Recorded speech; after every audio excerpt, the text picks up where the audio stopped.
Halo teman-teman, welcome to Quick Guide. Salam kenal, saya Singgi Saputra, selaku Security Consultant dari Fortinet Indonesia. Pada video kali ini, kita akan membahas mengenai solusi Privilege Access Management menggunakan FortiPAM. Sebelum kita masuk ke konfigurasi, sebaiknya kita perlu memahami apa itu solusi PAM. Privilege Access Management adalah sebuah strategi cybersecurity yang digunakan untuk mengamankan dan memonitor akses user ketika melakukan akses ke dalam perangkat-perangkat critical asset seperti firewall, server, OT device, atau cloud infrastructure. PAM memastikan hanya user yang terotorisasi yang dapat melakukan perubahan ataupun konfigurasi dan maintenance pada critical asset. 3 hal yang dapat dilakukan oleh PAM. Pertama, mengatur privilege access. Kedua, mengatur privilege credential. Ketiga, memonitor dan merekam session ketika user mengakses critical asset. Berikut adalah topologi yang akan kita gunakan untuk konfigurasi kali ini. Terdapat FortiPAM yang akan kita konfigur sebagai akses proxy client yang akan melakukan remote ke dalam target asset. Dalam hal ini, server farm segment, yaitu Windows 2022 server sekaligus sebagai IMS server, yang kedua Linux server. Kemudian, terdapat klien menggunakan Windows 10 yang akan mengakses ke server via FortiPAM. Kita akan memulai konfigurasi. Pertama, login ke dashboard FortiPAM. Ada 2 cara untuk login ke dashboard FortiPAM. Yang pertama, direct ke IP address yang terkonfigur di sisi interface pada FortiPAM. Opsi ini memiliki limitasi, hanya bisa melakukan basic config seperti inject license, system setting, dan create user. Akan muncul notif seperti ini. Opsi kedua, kita bisa mengakses FortiPAM via IP address proxy server yang terkonfigur di sisi FortiPAM untuk memberikan opsi full access konfigurasi. Terdapat notifikasi Critical System Notification pada dashboard FortiPAM. Action yang perlu dilakukan untuk mengatasi hal tersebut adalah melakukan email alert setting. Pilih Log and Report. Pilih Email Alert Setting. Kita enable email notification. Tentukan email sender, contohnya no reply.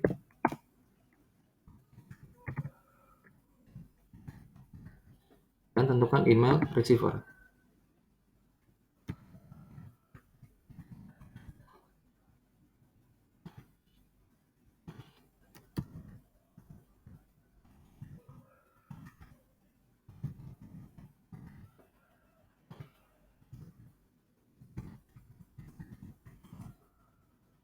Kita klik apply, maka notifikasi akan hilang. Langkah berikutnya, kita akan melakukan sistem configuration. Pilih sistem, pilih setting, kita configure time zone, dan juga kita bisa mengenable opsi login disclaimer. Kemudian kita apply. Kita akan melakukan konfigurasi sistem DNS. Pilih network, DNS setting. Kita harus pastikan bahwa IP address dari DNS server ini sudah sesuai dengan yang kita gunakan. Klik apply. Berikutnya, kita akan melakukan setting akses proxy server. Pilih setting, pilih ZTNA, pilih profile default yang ada pada FortiPAM ini. Kita akan melakukan pergantian IP address dari IP default ke IP sesuai dengan topologi yang kita gunakan. Untuk mengubah IP address ini, kita hanya bisa melakukan via CLI.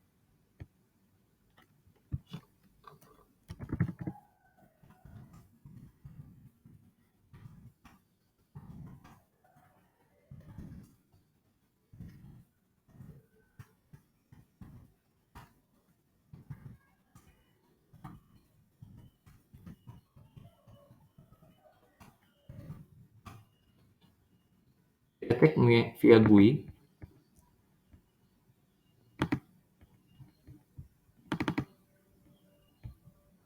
Oke, IP address sudah sesuai dengan yang kita gunakan. Selanjutnya, kita perlu mengaktifkan log traffic all pada proxy rule ini sehingga semua log akan tergrab di sisi FortiPAM. Klik edit via CLI, Kemudian kita configure set lock traffic on.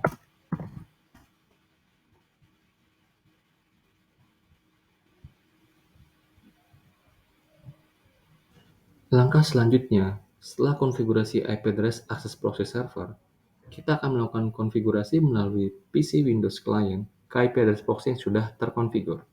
Kita pindahkan kursor kita ke Windows Client. Kita buka web browser. Sebelum ke dashboard FortiPAN, kita perlu menginstal extension Fortinet Privileged Access Agent pada browser terlebih dahulu agar dapat mengaktifkan fitur video recording yang akan disimpan pada FortiPAN.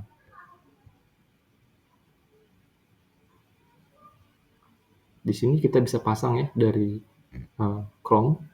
Kemudian kita login ke FortiPAN via IP address proxy server, yaitu pam.fortipam.lab. Di sisi DNS server, sudah terkonfigur pam.fortipam.lab akan resolve ke IP address 10.10.110.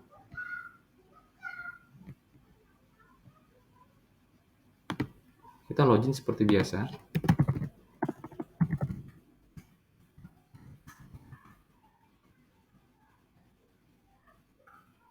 Akan muncul login disclaimer seperti sudah kita konfigur pada menu setting.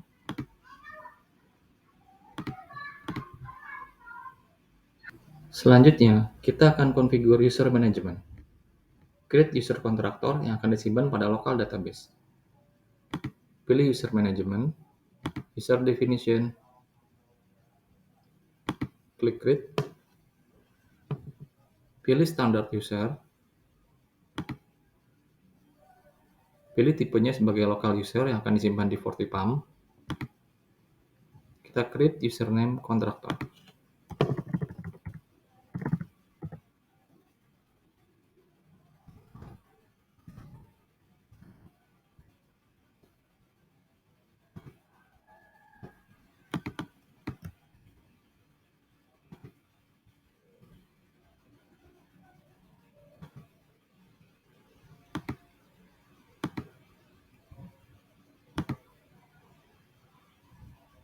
Kemudian kita group user group.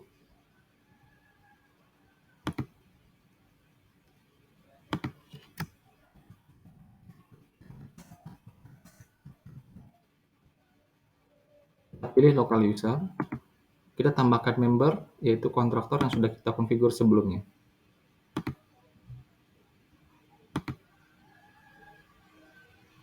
Langkah selanjutnya, kita akan mengkonfigur folder dan juga secret untuk user kontraktor group. Pilih secret, pilih public folder, klik create folder. Kita buat nama folder untuk kontraktor group.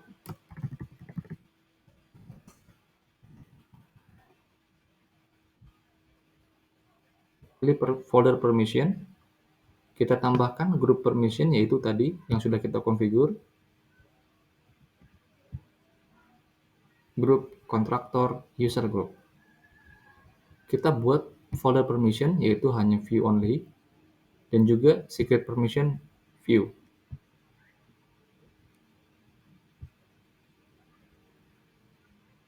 Submit.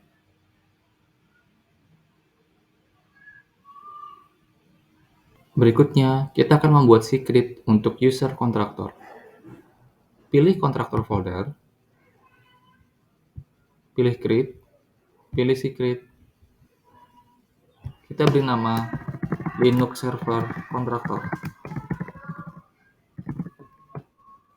Pilih template menggunakan SSH password.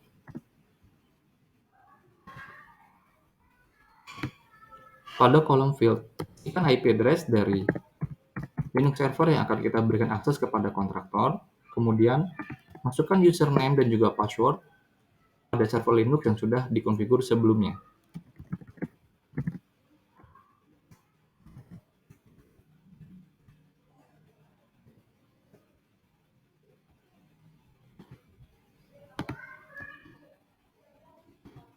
Pada menu secret setting, kita dapat mengaktifkan fitur session recording. Kita enable, submit. Selanjutnya, kita akan melakukan testing dengan menggunakan user kontraktor dan juga secret yang sudah kita konfigur. Kita menggunakan browser yang berbeda, yaitu Mozilla Firefox.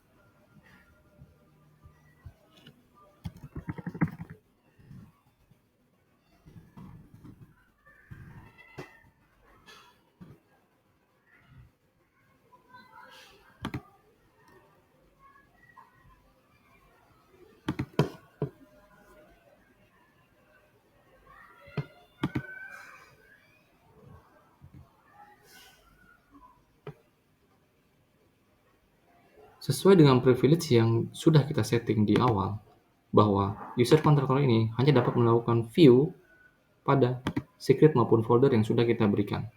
Di sini hanya ada menu view. Selanjutnya, kita akan melakukan pengetesan launch secret pada user kontraktor yang sudah kita buat. Klik launch secret. Kita pilih web SSH.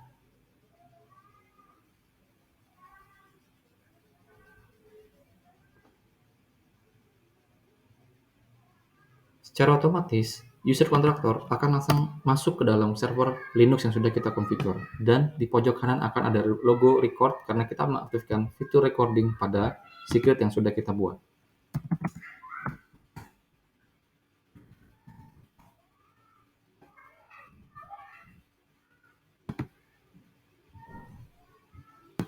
Selanjutnya, kita akan mengecek log dan juga video yang terrecord pada FortiPam ketika user kontraktor mengakses server Linux. Kita kembali ke menu admin, pilih log and report, pilih secret. Untuk melihat log secret, kita klik secret. Pada log ini, akan muncul timestamp dan juga user account yang login ke dalam FortiPam. Kemudian, untuk melihat video, kita pilih secret video. Pilih video yang paling atas, kita dapat melihat hasil rekaman ketika user kontraktor mengakses server Linux. Kita pun dapat mendownload video tersebut melalui menu secret video ini.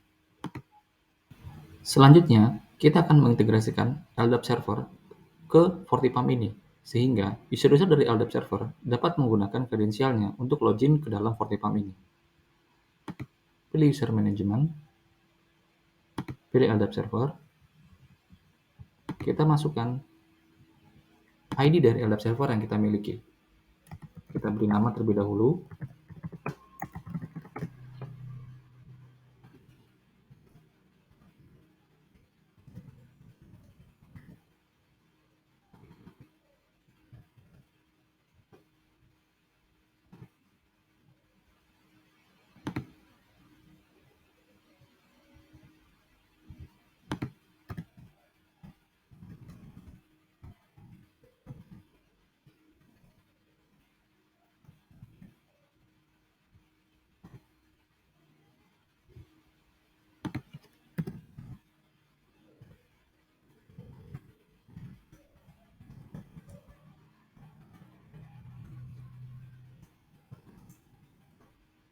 Kita perlu melakukan autentikasi dari FortiPam ke arah LDAP server menggunakan administrator account.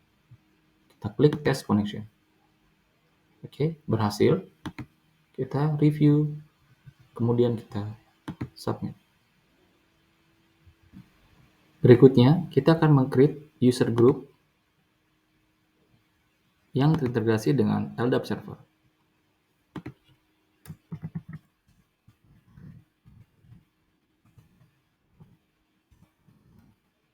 Kita buat standar user terlebih dahulu. Dengan tipenya remote. Kita tambahkan LDAP server yang sudah kita tambahkan sebelumnya.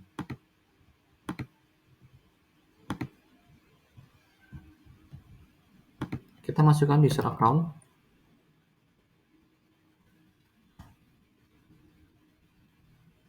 Grup yang ada di sini. Kita pilih PAM user.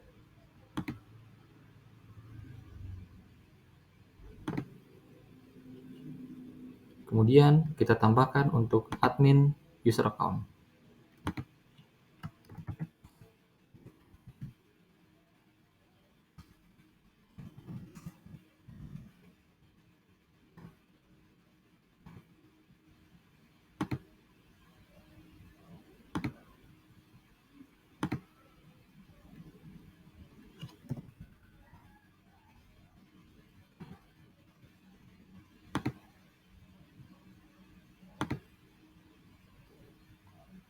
Sehingga user admin dan juga user standar itu memiliki dua server group yang berbeda dan memiliki privilege yang tentunya akan kita bedakan di sini.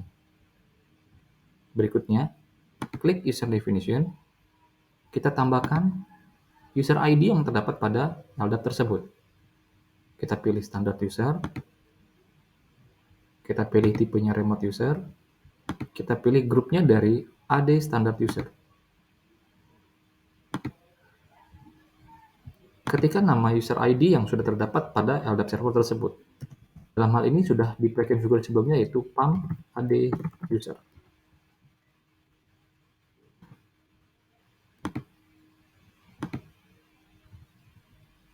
Submit. Oke, sudah terbentuk di sini pam AD user dengan menggunakan tipenya remote yaitu dari LDAP server. Berikutnya, kita akan membuat administrator account dari LDAP server.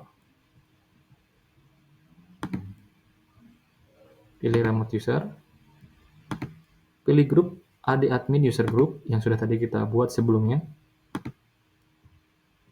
Next. Sama seperti yang tadi, kita akan menambahkan user account yang sudah ada dalam LDAP server tersebut.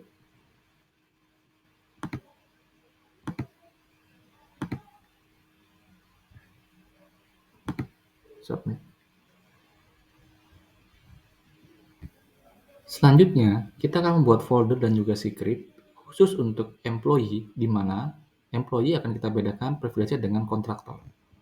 Kita masuk ke secret, public folder, kita tambahkan folder employee folder.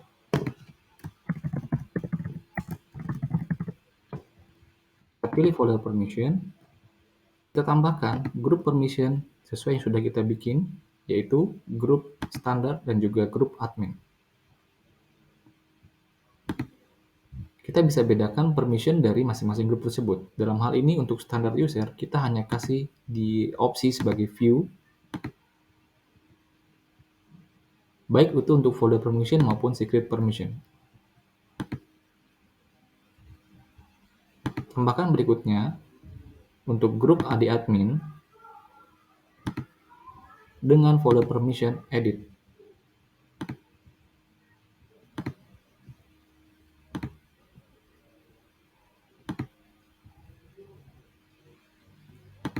Submit.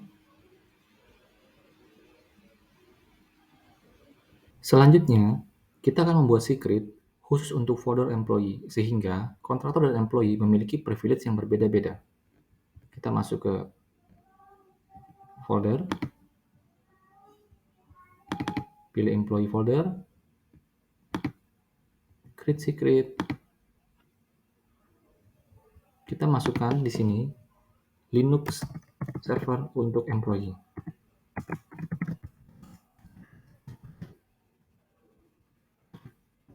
Template-nya menggunakan template SSH.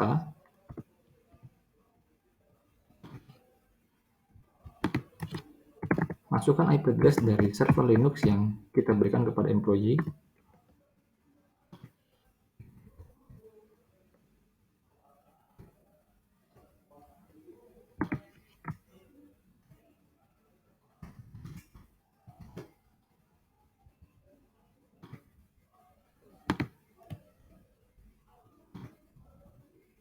Kita enable session recording. Submit.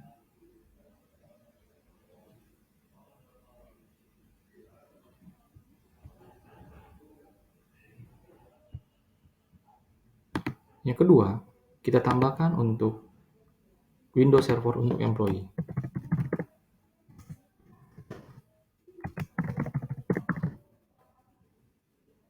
Kita masukkan template Windows Machine.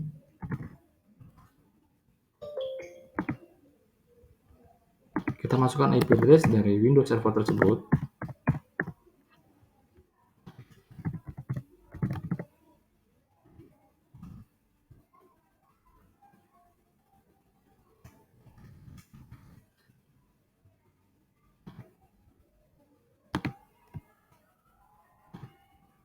Kita pun mengenable session recording untuk akses ke dalam Windows Server ini. Klik Submit.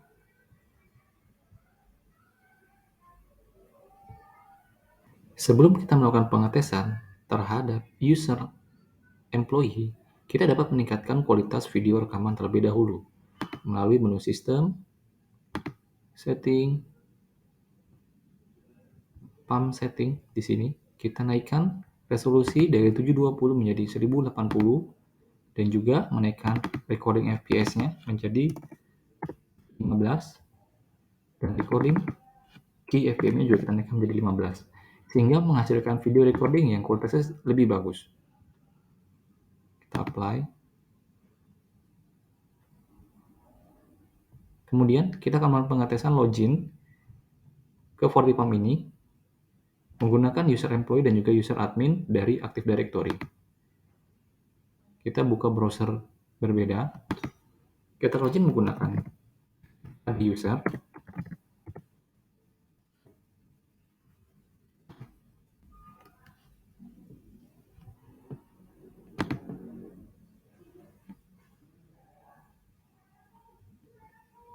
Dari PAM ID user ini, kita bisa melihat secret list yang ada di dalam ID user ini. Jadi, user ID ini dapat mengakses ke dalam server Linux Employee dan juga ke dalam Windows Server Employee. Kita tes akses ke dalam Linux Server Employee. Kita klik Launch Secret. Kita pilih Web SSH.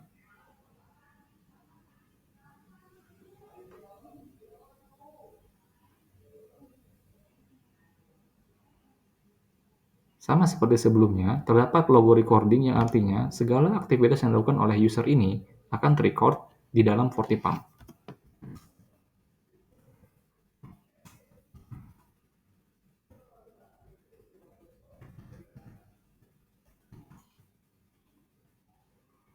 Kemudian kita close. Kita tes ke dalam Windows Server Employee. Kita lakukan Launch Secret. Kita gunakan WebRTP.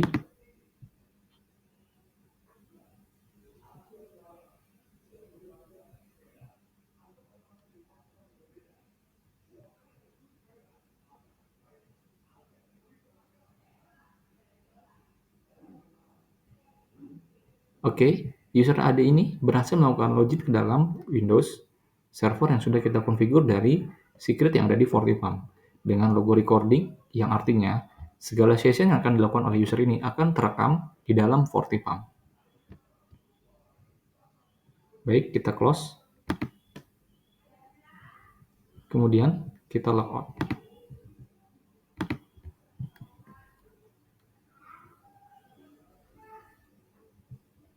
Berikutnya, akan kita aktifkan Advanced Feature pada secret server yang sudah kita konfigur.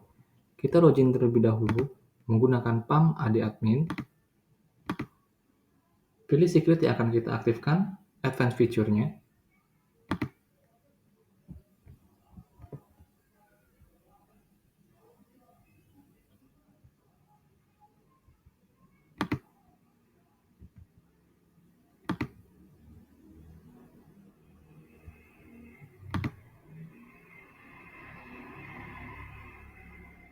Pilih Linux Server Employee, kita edit.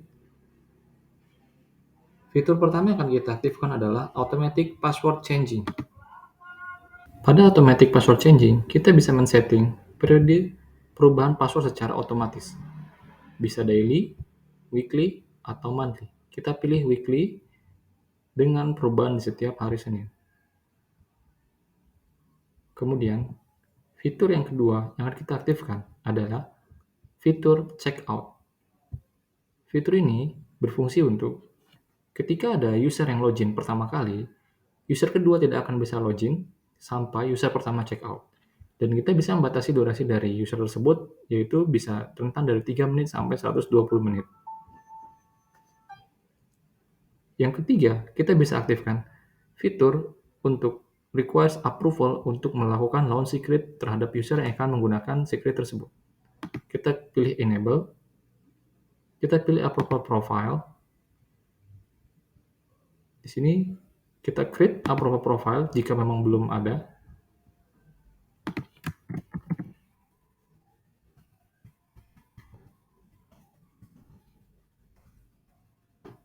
pilih number tier of approval-nya, kita pilih 1.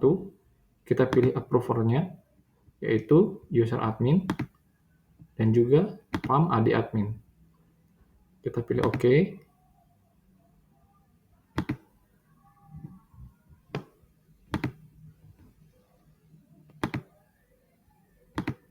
Kemudian kita save.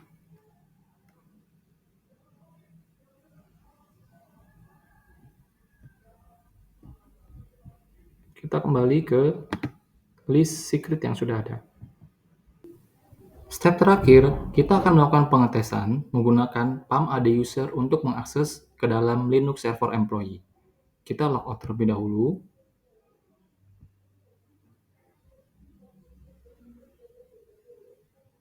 Kita login menggunakan PAM AD user.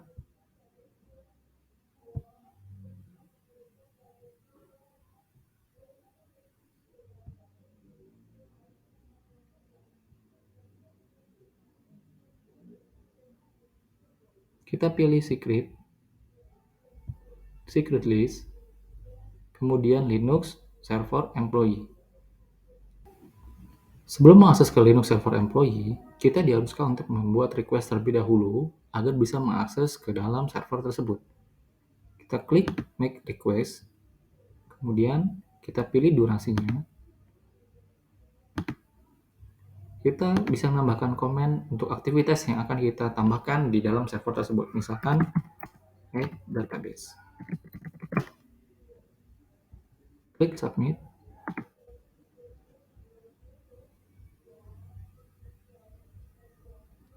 Pada status My Request List, di sini akan muncul pending request untuk mengakses ke dalam server Linux Employee. Kemudian, kita login ke dalam admin account. Di sini akan muncul request list dari user PAM AD user. Kita akan approve request tersebut. Kita bisa menambahkan komen.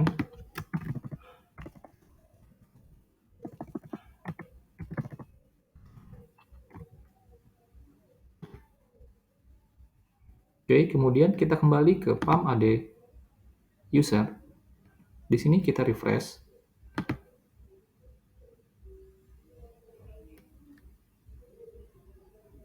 Dari My Request List, statusnya akan menjadi available. Dan kita bisa melakukan launching terhadap secret tersebut. Kita bisa melihat view approver comment. Di sini statusnya approve. Kita bisa ke secret tersebut.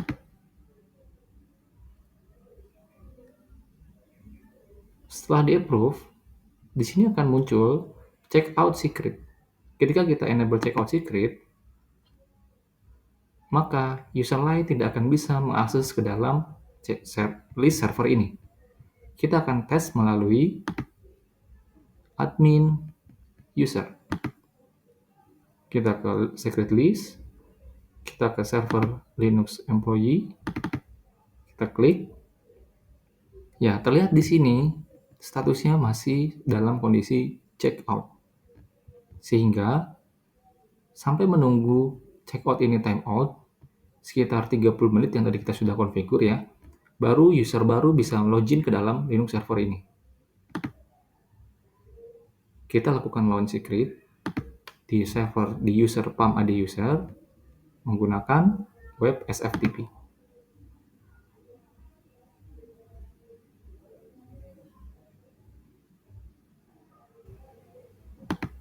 Kita akan menambahkan new folder.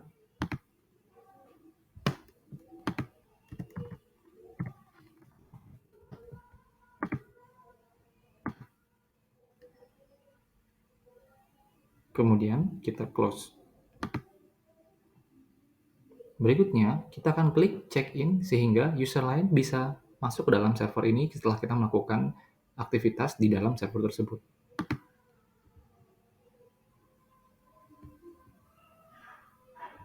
Ya, successful. Sudah berhasil di check out sehingga user lain bisa login ke dalam secret ini.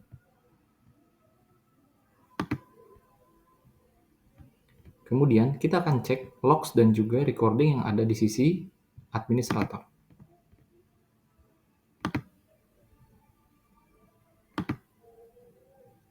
Kita cek secret.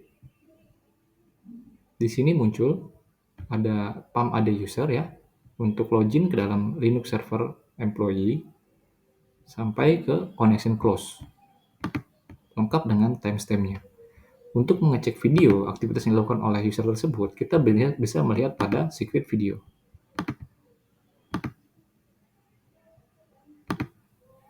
Dengan resolusi yang tadi sudah kita sesuaikan menjadi 1080 pixel. Itu saja dari saya untuk live demo dan quick guide kali ini. Semoga quick configuration ini dapat bermanfaat bagi teman-teman dalam mengimplementasikan produk Fortinet dalam lingkungan IT organisasi. Jangan lupa untuk like dan subscribe YouTube Fortinet Indonesia untuk bisa mendapatkan informasi update dari series quick guide selanjutnya. Untuk pertanyaan lebih lanjut, teman-teman bisa menghubungi kontak person yang tertera di description YouTube. Terima kasih.